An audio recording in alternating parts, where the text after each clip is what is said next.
Bonjour à tous, prenons un moment aujourd'hui pour continuer à lire et méditer le volume 11 du Livre du ciel de Luisa Picaretta. Au nom du Père qui me crée, du Fils qui me sauve et du Saint-Esprit qui me sanctifie. Amen. Jésus, une fois de plus, nous entrons en toi, dans ta divine volonté, nous nous fondons en toi, nous nous identifions à toi, nous nous unissons à ton humanité, à ta divinité, à ta volonté, nous nous consumons en toi, nous nous plongeons, nous nous immergeons dans cette grande mer de ta lumière où il y a absolument tout, nous nous gorgeons de toi, nous nous remplissons de toi, nous fusionnons nos volontés dans la tienne et nous nous abandonnons entre tes bras comme des tout petits. Nous voulons te dire sans cesse, Jésus, ce que tu veux, je le veux moi aussi, que ta volonté soit faite dans ma vie, dans la vie de tous tes enfants, que tes plans d'amour, que tes desseins d'amour s'accomplissent pour tous, Seigneur. Nous voulons, d'où Jésus, te dire à l'oreille que tu es important pour nous, que tu es notre roi, notre vie, que nous avons besoin de toi. Nous voulons t'aimer, t'adorer, te louer, te bénir, te glorifier, t'honorer, te remercier, t'embrasser, te serrer, le tout avec ta volonté à toi, au nom de tous les hommes de tous les temps, en réparation pour toutes les froideurs, les indifférences, les fermetures de cœur, pour tous ceux qui ne t'aiment pas, Jésus, tous ceux qui ne te glorifient pas, tous ceux qui ne t'adorent pas, tous ceux qui ne croient pas en toi, tous ceux qui n'espèrent pas en toi, tous ceux qui commettent des actes sacrilèges, tous ceux qui prononcent des paroles blasphématoires, tous ceux qui se moquent des choses les plus saintes, tous ceux qui se moquent de ta maman, enfin tant d'offenses, tant d'iniquités que nous entendons réparer par l'offrande de nos volontés, de nos vies, de tout ce qui constitue chacun de nos êtres. Oui, on veut tout te donner, Seigneur, et que tu te serves, et bien de tout ce qu'on te donne, et bien pour rétablir ton royaume en nos cœurs. Nous voulons par chacun de nos actes, chacun de nos mouvements, chacune de nos paroles, chacune de nos pensées, te donner les actes opposés à ces offenses qui te blessent. Nous voulons à chaque instant te donner toute la gloire et l'amour que tu aurais dû recevoir des hommes si c'était conformé à tes grâces, étaient devenus tous des saints, s'ils n'avaient pas quitté ta divine volonté. Nous voulons à chaque instant également te donner toute la gloire que tous tes saints dans le ciel t'auraient donné si tous leurs actes sur la terre avaient été accomplis, unis à toi dans ta divine volonté. Nous voulons également à chaque instant te donner toute la gloire et l'amour que toutes les âmes réprouvées auraient dû te donner si elles étaient restées unies à toi, si elles n'avaient pas choisi toutes seules de se détacher de ton cœur pour aller se perdre, ainsi que toute la gloire que tu aurais dû recevoir des éléments créés s'ils avaient été dotés de raison, ainsi que toute la gloire que tu devrais recevoir de toutes les âmes qui se trouvent au purgatoire. Voilà, on veut te glorifier pour tout, Seigneur, par chacun de nos actes, chacun de nos mouvements, chacune de nos respirations, chacun de nos battements de cœur, à chaque instant, Seigneur. Nous te supplions maintenant, Jésus, de venir nous disposer pour que nous puissions comprendre et accueillir ce que tu veux nous donner aujourd'hui. Que nous puissions vraiment l'accueillir avec ton cœur à toi, le comprendre avec ta sagesse, ta compréhension à toi. Enveloppe-nous de ta lumière. Nous voulons vraiment qu'il y ait cet échange de vie, cet échange de volonté, cet échange de cœur. Nous ne voulons faire qu'un avec toi, Seigneur. Envoie sur chacun de nous ton Esprit Saint. Viens, Esprit Saint, viens, par la puissante intercession du cœur immaculé de Marie, ton épouse bien-aimée. Viens, Esprit d'amour, Esprit de feu, Esprit de force, Esprit de sainteté, Esprit de lumière, viens. Nous avons besoin de toi. Viens, par la puissante intercession du cœur immaculé de Marie, ton épouse bien-aimée, viens, Esprit Saint, viens, par la puissante intercession du cœur immaculé de Marie, ton épouse bien-aimée, et bien sûr, maman, nous nous jetons dans tes bras, nous restons sur tes genoux, nous voulons tout faire sous ton regard maternel, nous voulons même entrer dans ton cœur pour être sûrs de n'agir que dans la divine volonté. Nous te demandons que tes mains soient cette douce chaîne qui nous lie continuellement à ton cœur et à celui de Jésus. Nous voulons synchroniser tous nos actes au tien, entrelacer notre vie à ta vie, synchroniser nos cœurs à ton cœur. Nous voulons te prendre comme modèle, toi qui es la reine du royaume de la divine volonté. Prends-nous comme tes fidèles copies. Fais de nous tes fidèles copies, maman, et vraiment viens terrasser nos volontés propres, viens dompter nos volontés rebelles. Et quand tu nous verras distraits, voilà, si on fait nos petites escapades dans nos volontés propres, prononce ton fiat, maman, ton fiat mihi, et rappelle en nous la vie de Jésus. Vraiment, aide-nous. Nous savons bien que tu passes ton ciel à intercéder pour que nous puissions continuer à faire nos actes dans la divine volonté, tout comme tous les saints qui se réjouissent, qui sont aux aguets, qui attendent qu'on fasse nos actes, parce que chacun de nos actes vient ébranler le ciel et la terre, et c'est magnifique tout ce qui se passe dans le ciel. Tous ressentent une joie nouvelle, une gloire accidentelle. La Trinité se sent adorée au nom de tous, reçoit ce que tous auraient dû donner. Donc Seigneur, merci, garde-nous vraiment unis à toi, viens fusionner et fondre nos cœurs dans ton cœur. Nous voulons vraiment nous mouler en toi. Nous voulons, nous voulons ne faire qu'un avec toi et ce jusqu'à nos derniers souffles pour après nous unir à toi dans ta gloire directement. Alors, Seigneur, vraiment avec cette intention de te plaire, avec cette intention de faire tout par amour pour toi, nous commençons. Donc, nous avons vu le volume 11 avec comme introduction les prières de Louisa, un bonsoir et un bonjour à Jésus au Saint-Sacrement, ainsi que Jésus qui lui disait qu'elle était la première, notre chef de file, à qui il révélait bien, toutes ces choses sur sa volonté. Et donc, c'est magnifique. Il faut vraiment qu'on regarde comment Louisa se laisse enseigner, comment elle se laisse façonner, parce que Jésus opère le même travail en nous. Donc au fil de nos lectures, en fait, Jésus va nous donner tout le bien dont il nous parle, la semence du bien dont il nous parle. Donc s'il nous parle de l'obéissance, comme il nous en a déjà beaucoup parlé, les premiers volumes, s'il nous parle des effets de cette inséparabilité avec lui, etc. En fait, il place dans notre cœur ce dont il nous parle, et donc quelque chose s'opère en nous, quelque chose nous travaille. Toutes ces vérités sont vraiment comme des enfants qui sortent de son sein paternel pour nous faire grandir à sa ressemblance dans cette sainteté divine qu'il veut pour chacun de nous. Alors au chapitre 1, on avait vu l'homme est fait pour aimer, donc on a été tissé dans l'amour, on a un complexe d'amour, on se meut dans l'amour, donc l'homme est fait pour aimer. L'homme va tendre naturellement vers l'amour. Alors malheureusement, s'il est déconnecté de Dieu, il va tendre vers l'amour de lui-même, l'amour des richesses, l'amour des passions, etc. Donc Jésus nous a appelés à vraiment revenir à lui. Il veut nous transformer, il veut que son amour nous travaille, nous transforme. Son amour est croix, donc cela peut passer par des petites tribulations, des épreuves, mais son amour veut nous vider de tout ce qu'il y a d'humain pour nous remplir uniquement de divin. Comment allons-nous accueillir cet amour? Est-ce qu'on va se laisser travailler ou non? Jésus veut totalement nous façonner pour qu'on devienne d'autres lui, que nos vies soient des imitations de sa vie. Il veut des âmes qui soient totalement consumées par leurs trois puissances de l'âme. Il nous a demandé d'être consumés dans son amour par les trois puissances, les trois facultés de nos âmes, ainsi que par tous nos sens, en fait, qu'on soit totalement amour, en fait, que tout notre être tende vers l'amour complètement. Il nous a dit, voilà, partout où il y a de l'amour, je suis là. Donc c'est impossible que je sois séparée des âmes qui m'aiment. L'amour, c'est moi. Et quand une âme m'aime vraiment, en fait, je peux me déverser complètement. J'ai la liberté de faire ce que je veux dans l'âme. Et l'amour vraiment me lie, la constance, la prière me lie également. Donc voilà, Jésus nous a déjà appelés à cette constance, à cette persévérance, à nous unir à lui dans chacun de nos actes. Il avait dit, l'amour vrai ne se prête pas au mécontentement. Jésus a dit, c'est moi le contentement des contentements. Donc à chaque acte que vous allez faire grandir en vous. Et c'est cette joie qui va grandir en vous, cette force, cette paix, cette harmonie, enfin, toutes des merveilles qui vont grandir en vous. Vous allez vous remplir de plus en plus des bonheurs célestes, des joies célestes, etc. Et vous allez perdre votre tempérament humain pour acquérir mon tempérament. Donc vous allez vraiment acquérir mes humeurs divines. Votre personnalité va véritablement changer acte après acte.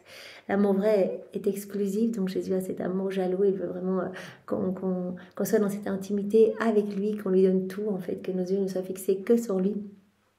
L'amour vrai est stable et solide, c'est l'amour des bienheureux, c'est l'amour même de Jésus, c'est pas un amour sensible, inconstant, qui un jour dit oui, un jour dit non, qui est ballotté au gré du vent comme des roseaux. Non, c'est un amour qui est stable, qui est solide, et ça Jésus va nous donner cela, cet amour qui possède toutes les qualités du soleil. Donc Jésus veut nous spiritualiser, qu'on s'élève complètement, qu'on se greffe dans le soleil de sa divine volonté pour que les rayons de ce soleil, émanent de toute notre humanité et viennent toucher tous les cœurs. Cet amour vrai transforme complètement notre âme en Dieu et nous transforme comme en d'autres soleils et nous garde en sécurité également. Alors Jésus nous a dit également que l'amour vrai n'était pas séparé des plus grandes joies, même dans les souffrances. Donc voilà, au plus on va s'unir à Jésus, au plus on va connaître vraiment cette plénitude, en fait, cette plénitude, cette force, cette joie, quelles que soient les épreuves, parce qu'évidemment si Jésus continue sa vie en nous, sa passion en nous, les souffrances seront là, les calomnies, les jugements. En plus il nous purifie à travers toutes ces petites épreuves, comme il nous l'a dit, la croix vient vraiment embellir l'âme, vient l'orner de tellement de pierres précieuses. La croix vient décaper l'âme, la croix, les mortifications vont être comme cette bombe qui va faire sauter dans nos cœurs et dans tous nos palais de vices, etc., pour y construire des palais merveilleux glorieux, elle est divin, etc. Donc c'est ce que Jésus nous a dit vraiment, que les croix nous travaillent en profondeur. Donc évidemment qu'il va en autoriser dans notre vie. En plus, voilà, s'il continue sa passion en nous, c'est évident qu'on va connaître les jugements, un petit peu, on va avancer un petit peu à contre-courant, mais cela ne sera jamais séparé de joie immense en fait, de joie immense. Au plus on s'unit à Jésus, en plus cette intimité va grandir avec lui, et en fait on va faire comme Jésus. Jésus a dit, mais moi je ne regardais pas mes souffrances, sinon je serais mort tout de suite. C'était trop intense, tout ce que ma divinité a imposé à mon humanité, mais toute ma vie, depuis l'instant 1 de ma conception. Il a même dit, fin de ma vie, c'était rien par rapport à ce que j'ai vécu toute ma vie. Donc, toute mon affreuse passion avec les clous, la couronne d'épines, ça c'était qu'une paille, même un baiser. C'était même un soulagement par rapport à ce que j'ai vécu toute ma vie. Mais je ne regardais jamais mes souffrances, je regardais les fruits de mes souffrances. Donc nous sommes invités à faire de même, mais cela va nous donner une joie immense, offrir toutes nos souffrances à Jésus, les unir à celles de Jésus pour le soulager. Quand on souffre en union avec Jésus, en fait on vient comme guérir Jésus, lui mettre un petit baume sur ses plaies, etc. Et on vient l'orner aussi de pierres précieuses. Non seulement notre âme s'embellit, s'orne vraiment de merveilles, se purifie, etc. Mais aussi, on peut offrir quelque chose à Jésus. On lui amène du soulagement. Et donc, voilà, donc Jésus dit, l'amour vrai n'est jamais séparé des plus grandes joies, même dans les souffrances. Alors hier, on avait vu Jésus dans le chapitre 2 qui nous disait « Laisse-moi t'enseigner » avec comme premier point, voilà comment je procède. Donc Jésus nous avait parlé de sa manière de travailler nos âmes. Il avait dit qu'il rendait les saveurs humaines amères pour que l'homme se tourne vers lui. Donc voilà, quand on est trop attaché aux choses de la terre, aux saveurs humaines, eh bien il va les rendre amères pour qu'on se rende compte que ça va pas, que voilà, où il va vraiment nous montrer en fait que tout est inconstant, tout est éphémère ici-bas et qu'on ne s'attache qu'à lui. Donc il va rendre les saveurs humaines amères pour qu'on ne s'attache qu'aux saveurs divines, qu'on ne s'attache qu'à lui, que tout notre être tende vers lui. Alors il dit, j'autorise aussi les chutes pour que l'âme fasse de plus grandes choses pour moi. J'autorise même les chutes pour que l'âme revienne vraiment l'esprit tout contrit et vraiment dans ce repentir profond, qu'elle me demande pardon, qu'elle se jette dans mes bras et en fait qu'elle fasse de plus grandes choses encore pour moi après. J'autorise aussi les épreuves comme les calomnies, les tentations, les froideurs, les aridités, etc. pour replacer l'âme dans son néant. Vous vous rappelez comme quand l'air est un peu trop chargé, il faut parfois un bon petit vent pour tout chasser. Et là, Jésus dit aussi le vent des calomnies, des tentations, des difficultés, des épreuves, etc. pour chasser un petit peu ce vent de malsain, de l'orgueil, de l'amour de soi, etc. Donc Jésus dit, j'autorise ça, les épreuves pour purifier l'âme. Voilà, comme ce petit vent qui va chasser les choses mauvaises. Donc je travaille l'âme continuellement pour que ma divine volonté soit parfaitement accomplie dans cette âme. Donc je travaille l'âme par les amertumes, les privations, les plaisirs, les morts, etc. Tout est travail en fait. Je mets en place des chaînes de grâce, etc. Je travaille l'âme continuellement pour que ma divine volonté puisse y régner, y être souveraine. Alors Jésus nous avait dit aussi qu'il était comme ce céleste fermier pour l'âme. C'était très beau ce passage où il nous a montré comment il procédait. Quand une âme s'approche de lui, il dit en fait, j'ai envie de te donner mon oui, etc. Alors là, il commence à délirer d'amour et tout content. Alors toujours, c'est un amour stable, hein, c'est un amour fort, c'est pas un amour marqué par des trop grandes... débordement, etc. Donc il dit tout en étant un amour fort, je délire d'amour et alors j'inonde cette âme de grâce, mais je l'inonde à n'en plus finir et sentant ces débordements de bénédiction et de grâce, l'âme commence à s'exercer aux vertus, à développer un début de pratique pieuse, etc. Et donc ça forme dans son âme un champ de fleurs. Mais moi, je veux pas que des fleurs, je veux des fruits, en fait. Je veux que cette âme puisse me nourrir. Et donc, hop, je vais retirer ces grâces sensibles. Après un petit moment, quand je l'ai bien habitué à tout ça, je vais retirer les grâces sensibles pour que, en fait, par sa persévérance, l'âme en continuant, etc., va former des fruits délicieux pour moi. Et Jésus parlait même d'un autre champ où il y avait des fruits héroïques capables de faire sortir de son cœur des grâces inouïes. Donc ça c'est vraiment quand on est uni à Jésus dans sa volonté, en fait, voilà, on crucifie à chaque instant notre volonté propre, on meurt à chaque instant à notre volonté propre, à notre vie, à nos désirs, à nos émotions, etc. pour laisser grandir la divine volonté. Alors évidemment, là c'est magnifique, on donne Dieu à Dieu, on nourrit Dieu de manière divine, en fait, c'est superbe. Et alors Jésus nous avait dit aussi, je mets tout en place et dispose quand l'âme propose. Donc si une âme se propose à devenir sainte, etc., eh bien, je mets tout en place, je mets un petit complexe autour d'elle avec toutes les grâces, etc., pour qu'elle puisse acquérir ce qu'elle a demandé et que je veux aussi. Donc je mets tout un petit dispositif autour de cette âme, je lui donne tout, les bénédictions, la connaissance de moi, tout. Et si c'est nécessaire, j'autorise même des calomnies, etc., pour un peu décaper son âme, pour qu'elle puisse recevoir.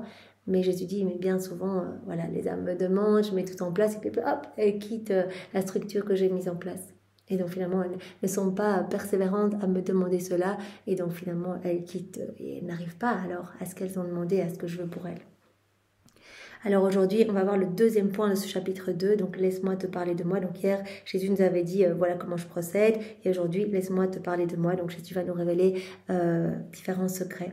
Le premier, ma vie n'était qu'un ensemencement au profit des âmes, à la date du 28 octobre 1925.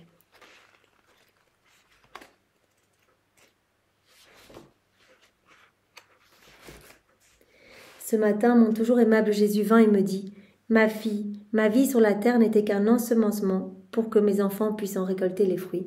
Jésus a tout fait pour nous. Chacun de ses actes, il nous appelait, il pensait à nous, il refaisait nos vies, vraiment au prix de terribles souffrances. Il reprenait chacun de nos actes pour chacun de nous. Il nous voyait à travers les siècles. Chacun de nos actes déconnectés de sa divine volonté, le prenait. C'était une victoire avec sa volonté humaine. Il le faisait avec sa volonté humaine et il le refaisait avec sa divine volonté.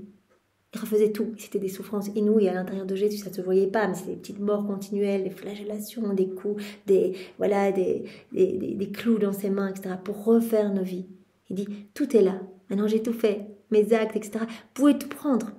Vous pouvez tout prendre, venez vous servir. Vous pouvez tout avoir en venant vous unir à moi.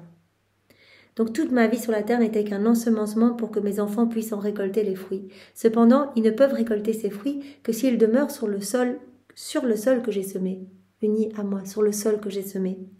Et à la valeur de ces fruits va selon les dispositions des moissonneurs.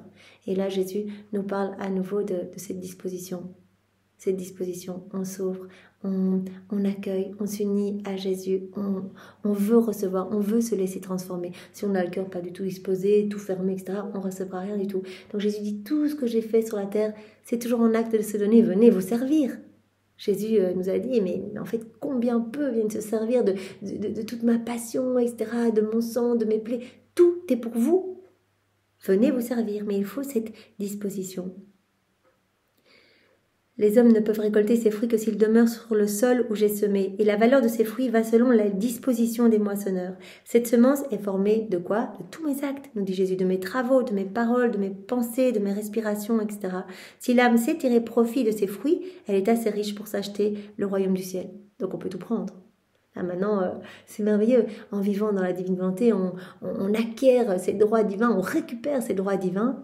Et Jésus nous dit, en fait, vous êtes propriétaire de tout avec moi. Voilà, vous pouvez tout prendre, prenez mes paroles, prenez mes actes. Donc c'est ce qu'on fait. Quand on médite le Saint-Rosaire, nous sommes invités à le faire sous forme de ronde et on se met n'importe quel mystère avec Jésus. On est là, par exemple, aux noces de Cana, on met des je t'aime partout, au nom de tous, avec la volonté de Jésus, partout, sur les aliments, sur les invités. On réjouit tous les invités à nouveau. On réactualise ce mystère comme s'il se passait pour la première fois. On vient se greffer entre Jésus et Marie. On reprend toutes les paroles de Jésus, celles de Marie. On reprend toutes leurs prières, leurs réparations, leurs souffrances intérieures. Ils souffraient déjà, ils devaient voir, à mon avis, à travers les siècles, tous les mariages qui allaient exploser, tous les couples, toutes les familles, comme des tanières de démons, etc. Donc, toutes ces souffrances-là, on reprend tous les actes de Jésus, les actes de Marie. On peut tout prendre, c'est ça que Jésus nous dit. Vous pouvez tout prendre. J'ai tout fait pour vous. Donc, on prend tout. On met nos je t'aime, on offre tout au Père pour demander que s'établisse le royaume de la divine volonté, pour redonner au Père la gloire que Jésus et Marie lui ont donnée, par exemple dans ce mystère des noces de Cana, pour réparer tout ce que Jésus a réparé dans ce mystère, pour demander le triomphe du cœur immaculé de Marie, la conversion des âmes, le salut des âmes, la purification des âmes du purgatoire. On peut réoffrir à Jésus son propre amour, l'amour de Maman Marie. On peut prendre les fruits et les mérites de ses souffrances intérieures, qui ne se voyaient pas, mais qu'il a vécu dans ce mystère, et les répandre sur le monde entier, sur tous les agonisants. Enfin, en fait, tout nous appartient. On peut prendre tout. On prend les paroles de Jésus sur la croix, on les répond dans chaque heure, toutes les prêches, les 3 années de prédication de Jésus. On peut récapituler ces 3 années et vraiment suivre Jésus collé, vraiment pas à pas, on le suit et on répète tout, on se met à côté de lui et on télécharge toutes ces paroles dans notre cœur, mais également dans tous les cœurs. On vient les redire aux oreilles de chaque agonisant pour dire: Écoute, ces paroles sont vivantes, elles vont te transformer. Jésus t'aime, Jésus te veut auprès de lui. Il faut que tu lui donnes ton oui quand il viendra te voir, etc. On peut faire ce qu'on veut en fait, tout nous appartient. Donc voilà, cette semence est formée de mes travaux, mes paroles, mes pensées, mes respirations, etc. Si l'âme sait tirer profit de ses fruits, elle est assez riche pour s'acheter le royaume du ciel. Si elle ne le fait pas, ses fruits serviront à sa condamnation. Voilà, tout est toujours en acte de se donner. Jésus nous a dit, voilà, ma vie sur la terre n'était qu'un ensemencement pour chacun de vous, pour que vous puissiez en récolter les fruits. Soyez disposés, ouvrez vos cœurs, venez vous servir, unissez-vous à moi et prenez ce que vous voulez. Dans ma volonté, vous pouvez vous servir et tout vous appartient. Et aller redistribuer. Alors c'est pour cela qu'on peut réjouir les saints, on leur réoffre toutes les messes, on leur réoffre les pas de Jésus. Enfin, il y a tout dans la divinité, il y a même tous les sacrements, etc. On peut offrir toute la vie de Marie, toutes ses paroles, etc. Quand on reçoit Jésus dans notre cœur, on peut dire Jésus, il le demande à Louisa, je t'offre la vie de ta maman, les baisers de ta maman, les actes de ta maman, je t'offre toute ta vie à toi, je t'entoure de l'amour de ton Père, de l'amour de l'Esprit Saint, votre amour trinitaire, etc. Enfin, on peut tout offrir, on peut tout prendre, tout offrir, on peut aller répandre ça sur le monde, le sang de Jésus, les paroles de Jésus, etc. Alors on continue. Deuxième point, ma maman était mon ciel sur la terre, inséparable de moi. Il va vraiment nous parler une fois de plus de cette relation d'inséparabilité avec sa maman qui évidemment possédait la divine volonté comme vie. On sait que Marie est la reine du ciel et de la terre. Elle a laissé la divine volonté à l'œuvre à chaque instant. À l'œuvre, régner, opérer et agir librement à partir de son humanité, à chaque instant. Elle a dit, c'était pas juste une semaine, c'était à chaque instant, jusqu'à voir mon fils crucifié, etc. Que ta volonté soit faite. C'est pour ça que Marie criait avec tous, crucifie-le. Parce que le Père disait, je te veux mort, mon fils. Donc Marie répétait, je te veux mort, mon fils. Voilà, donc ma maman était mon ciel sur la terre, inséparable de moi, à la date du 9 mai 1913.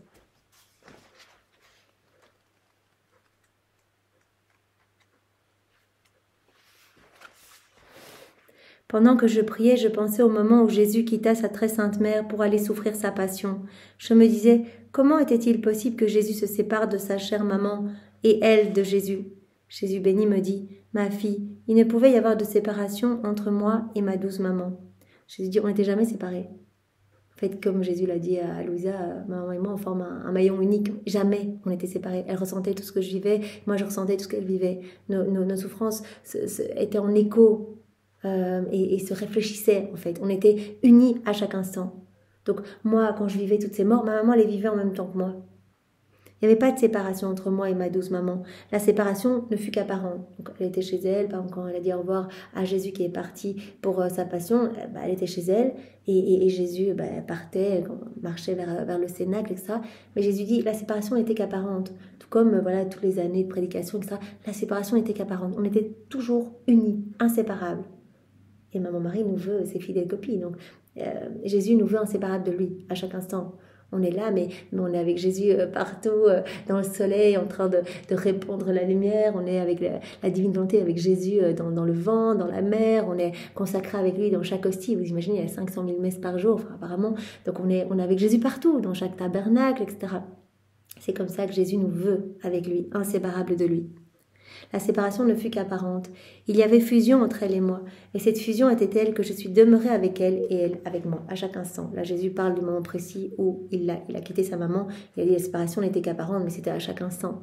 Ils étaient ensemble. On peut dire qu'il y avait une sorte de bilocation. Cela arrive aussi aux âmes quand elles sont vraiment unies à moi. Si pendant qu'elles prient, elles laissent la prière entrer dans leur âme comme vie, une sorte de fusion et de bilocation se produit. Jésus dit, c'est ce qui est arrivé aussi à des saints. Voilà, ils étaient là dans leur chambre en train de prier, mais en fait, ils étaient avec moi partout, etc. Comme Louisa, qui était dans son lit en état de pétrification, mais son âme était avec Jésus partout. Elle visitait le purgatoire, elle se retrouvait à Jérusalem avec Jésus en train de revivre la crucifixion de Jésus. Une fois, c'était Jésus qui était crucifié, une fois, c'était elle, etc. Il se passe cette bilocation. Une sorte de fusion, de bilocation se produit. Je les amène avec moi où que je sois et je reste en même temps avec elles. Donc on est inséparables. Je reste avec elles et je les prends avec moi. Voilà, c'est ce qui se passe avec ma maman et c'est ce qui se passe pour les âmes qui vivent totalement immergées en moi dans ma volonté. Ma fille, tu ne peux pas bien comprendre ce que ma maman bien-aimée était pour moi. En venant sur la terre, je ne pouvais pas être sans le ciel. Ça aussi, je quittais mon ciel, mon paradis, et en fait, j'ai retrouvé tout cela en ma maman, qui possédait la divine volonté comme vie, donc la source de tous les biens, de tous les bienfaits, de tout, en fait. Donc, j'ai retrouvé mon paradis en ma maman. Ma maman était mon ciel sur la terre. Mon ciel était ma maman. Il y avait une sorte d'électricité entre elle et moi. Ça, Jésus nous parle souvent de ce courant électrique qu'il y a entre lui et les âmes vivantes dans la divine volonté, comme cette veine, même il parle même d'une veine. On est comme dans ces liens d'inséparabilité. On ressent vraiment, il y a ces flots d'amour et cet amour réciproque qui s'échange. Ces échanges d'amour, cette danse d'amour, cette harmonie d'amour. Il y avait comme une sorte d'électricité entre elle et moi, de sorte qu'elle n'avait aucune pensée qu'elle ne tirait de mon esprit. Tout provenait de moi, en fait, en elle. Ce qu'elle tirait de moi, mots, volonté, désir, action, gestes, etc., formait le soleil, les étoiles et la lune de ce ciel. Voilà, chaque fois qu'elle faisait un acte, ça embellissait encore ce beau ciel en elle. Elle avait vraiment elle était sous ce flot de grâce, de bénédiction, cette pluie, ce torrent de cadeaux continuellement. Pluie de bénédictions, elle était enveloppée par la puissance du Père, pluie de la sagesse du Fils, mais continuellement, et de l'amour de l'Esprit Saint. Et donc, par chacun de ses actes, chacun de ses mouvements, elle allumait le feu, elle faisait ses petites coutures, elle préparait le repas, etc. Eh bien, ce ciel s'embellissait encore à chacun de ses actes. Et nous aussi, quand on fait nos actes dans la divine volonté, Jésus dit, je dilate votre âme, il y a plus d'amour en vous, vous avez cet acte croissant. Donc, en fait, tout ce que vous faites, vous gorgez davantage des merveilles du ciel. Chaque fois, vous perdez quelque chose d'humain et vous gagnez quelque chose de céleste, de divin, en fait. Et ça c'est magnifique. Jésus élargit les frontières de son royaume par chaque acte que nous posons en union avec lui. Donc maman Marie, eh bien, elle embellissait son ciel à chacun de ses mouvements, etc. Jésus dit, ma maman était mon ciel, c'était mon paradis. Voilà, tout ce qu'elle faisait formait le soleil, les étoiles et la lune de ce ciel, ajouté à toutes les délices possibles que la créature peut me donner et dont elle peut jouir elle-même. Oh, comme je jouissais dans ce ciel, comme je me sentais récompensée pour tout. J'étais bien en fait. Voilà, ma maman était mon ciel et j'étais bien, je pouvais me reposer en elle. Comme Jésus nous l'a dit, je me sens bien dans les âmes qui vivent dans ma divine volonté.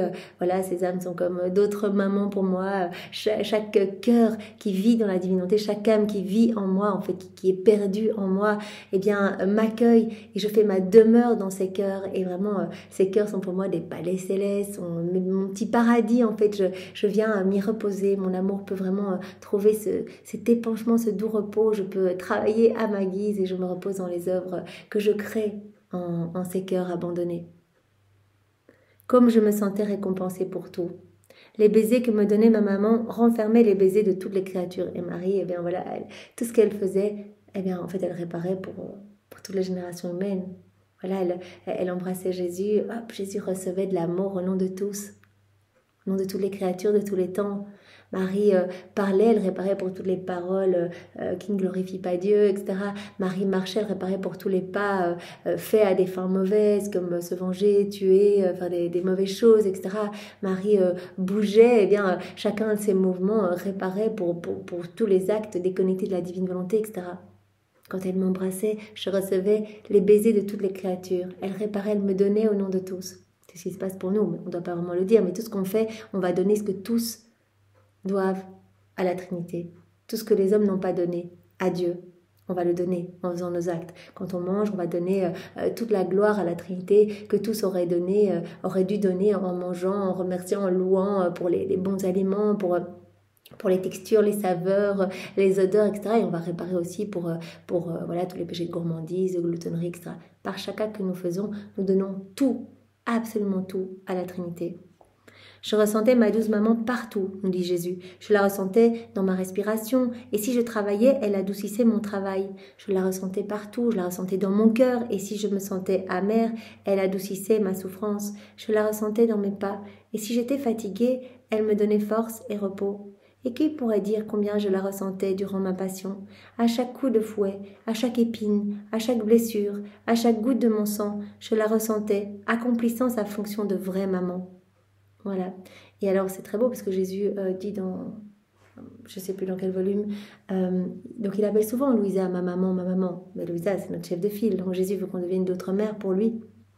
Une mère, ça console, ça cajole, ça abreuve, ça nourrit, etc. Donc nous pouvons devenir toutes et tous d'autres mamans pour Jésus. Nos âmes peuvent devenir des mamans pour Jésus, nous occuper de lui. D'ailleurs, Marie, elle a dit, moi, j'aurais trop voulu garder mon fils tout le temps dans les bras, là, quand il est né, dans la petite grotte à Bethléem, je l'aurais bien gardé, mais la divine volonté le voulait autrement, en fait, voulait que je dépose Jésus dans sa mangeoire pour que toute âme qui le souhaite puisse devenir une autre maman pour Jésus. Donc, elle a déposé Jésus pour que n'importe qui à travers les siècles puisse dire Jésus je t'aime et vraiment voilà, se laisser travailler par la grâce et devenir une autre mère pour Jésus. Ça c'est très beau. Voilà. Donc je ressentais ma maman partout en moi, dans mes pas, dans mes souffrances. Elle me donnait force et repos si j'étais fatiguée, et qui pourrait dire combien je la ressentais durant ma passion. À chaque coup de fouet, à chaque épine, à chaque blessure, à chaque goutte de mon sang, je la ressentais, accomplissant sa fonction de vraie maman. Et si les âmes me retournaient tout, si elles tiraient tout de moi, combien de ciel et de mer j'aurais sur la terre? Voilà, si les âmes tiraient tout de moi, si les âmes possédaient ma divine volonté comme vie, mais en fait, je trouverais en chaque âme une autre maman et je trouverais mon paradis en chaque âme. Voilà, donc Jésus nous appelle à nous abandonner entre ses bras, à nous immerger dans sa volonté pour que nous puissions devenir d'autres mères. D'ailleurs, Jésus avait dit à Louisa que quand on méditait cette dernière heure, vous voyez la désolation de Marie dans la passion, dans sa passion, donc quand Marie met Jésus au sépulcre et on voit qu'elle dépose toute sa vie en Jésus, elle prend toute la vie de Jésus en elle. Louisa omettait souvent de faire cette heure et Jésus lui a dit mais moi j'aime trop quand tu fais cette heure parce que je reçois toute la gloire que ma maman m'a donnée, elle aussi elle est vraiment glorifiée et en fait alors je te considère comme une autre maman. En fait je te vois comme une autre maman et à cette occasion-là aussi il avait appelé Louisa ma maman, ma maman. Donc vraiment voilà, nous pouvons être ces autres mères pour Jésus en nous unissant à lui continuellement, en pensant à lui continuellement.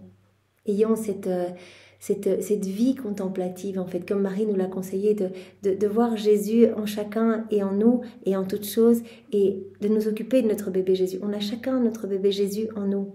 Jésus est là, on a chacun notre Jésus et notre Marie, chacun. Et un petit bébé, il a besoin d'être nourri, on ne peut pas laisser un bébé comme ça toute la journée sans manger, donc Jésus veut être nourri. Si nous voulons être de bonnes mères pour Jésus, eh bien, nous devons faire beaucoup d'actes dans la divine volonté. Jésus, qui est l'amour, ne va pas se nourrir d'autre chose que de l'amour. Donc, il faut que chacun de nos actes soit habillé de l'amour parfait, c'est-à-dire nos actes faits dans la divine volonté. Voilà, ils deviennent parfaits, divins, éternels. Il y a tout dans chacun de nos actes, tous les saints s'y déversent, la Trinité même s'y reproduit, il y a tout, il y a les actes de Marie. Donc on va nourrir Jésus comme ça, et donc il va grandir en nous. Donc occupons-nous de notre bébé Jésus et devenons vraiment, par nos actes, de bonnes mamans pour lui. Voilà, venons penser ses plaies, consolons-le, pensons à chaque instant à le réparer, à le consoler, le réparer avec ses propres réparations, avec nos réparations humaines. On n'irait pas bien loin, mais donc on peut tout prendre, comme Jésus nous l'a dit, on peut tout prendre et on lui réoffre ses propres réparations. Voilà, n'importe quel moment de sa passion, n'importe quel moment, voilà, si on lit les révélations données à Maria Valtorta, on peut les lire et les faire sous forme de ronde, mais je t'aime partout, et répéter les paroles de Jésus, lui apporter du soulagement, du soutien, réparer pour toutes les incrédulités, etc. Voilà, donc devenons d'autres mamans pour Jésus. Comme le dit Jésus ici, si les âmes me retournaient tout, si elles tiraient tout de moi, si elles possédaient ma divine volonté comme vie, si vraiment elles étaient unies à moi, qu'elles tiraient tout de moi, combien de ciel et de mer j'aurais sur la terre? Voilà. Bon, mais je vous propose que il y avait encore pas mal de points, mais je vous propose qu'on s'arrête ici parce que c'est très beau. Restons vraiment sur cette image de maman. Nous pouvons vraiment être ces mamans pour Jésus. Voilà, gardons en tête ces paroles de Jésus disant à Louisa, ma maman, voilà, que cela résonne en nous, ma maman, occupe-toi de moi, j'ai faim, j'ai soif, je veux être consolée, je veux être bercée, je veux être rafraîchie, etc. Donne-moi ce que les autres ne me donnent pas. Et c'est un boulot en temps plein. Voilà, à chaque instant, on entend des choses méchantes, des paroles mauvaises, etc. On reprend tout directement, tous les actes mauvais, on les plonge dans l'acte unique et éternel de Dieu, dans sa divine volonté, et on les refait pour ne donner à la Trinité que des actes d'amour, des louanges, des bénédictions, des adorations, au nom de tous. Les actes bons, on peut aussi les prendre, on les plonge dans la divine volonté pour n'offrir à la Trinité et bien que la gloire que ces actes auraient donnée s'ils avaient été accomplis dans la divine volonté. Donc voilà, à chaque instant, on console Jésus. Quelqu'un nous calomnie, merci Seigneur de me donner cette occasion de grandir dans cette ressemblance avec toi. Je te console, c'est toi qui prends les coups en moi, je te console et je t'aime et je viens dans le cœur de cette personne qui peut-être me critique, etc. Je viens te consoler parce que vraiment, si elle dit tout ça, c'est qu'elle est déconnectée de toi, Seigneur. C'est toi qui souffres de cette déconnexion. Je veux vraiment t'abreuver et t'aimer, Seigneur, au nom de tous. Voilà, eh bien Seigneur, merci beaucoup de nous guider jour après jour pour que nous puissions nous immerger plus profondément dans cette mer de lumière et y être vraiment enfoncés, vraiment nous engloutir dans cette mer de lumière, être totalement consumés en toi et dans ton amour Seigneur. Pour te remercier, nous t'offrons toute la maternité de Maman Marie. Nous t'offrons son Immaculée Conception, nous t'offrons sa glorieuse Assomption, nous t'offrons son couronnement, nous t'offrons la pureté de son cœur, ses paroles, sa vie, ses actes. Nous t'offrons tous les actes d'amour de tous les saints de tous les temps. On pense aux jeûnes, aux rosaires, aux martyrs, mortifications, sacrifices, prières, tout. On reprend tout comme si c'était à nous. On mène je t'aime et on te redonne tout au nom de tous, Seigneur. Et vraiment, on te donne également ton amour et tes attributs divins. Sois béni Seigneur, au nom du Père et du Fils et du Saint-Esprit. Amen. Belle journée à tous, soyez tous bénis. Au revoir.